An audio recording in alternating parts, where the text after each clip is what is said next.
اسلامی عقیدے کے مطابق موت کے بعد انسان کو فنا نہیں، بلکہ وہ ایک ایسے مرحلے میں داخل ہو جاتا ہے جسے عالم برزخ کہتے ہیں۔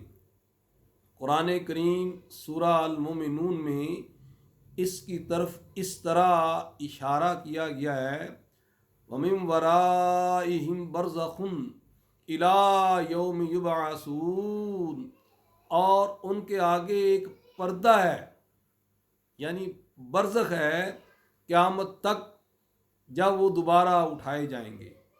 علامہ ابن قیم کتاب الروح میں لکھتے ہیں کہ عالم برزخ اس دنیا اور آخرت کے درمیان، یعنی قیامت کے درمیان ایک درمیانی عرصہ ہے جو قیامت تک قائم رہے گا۔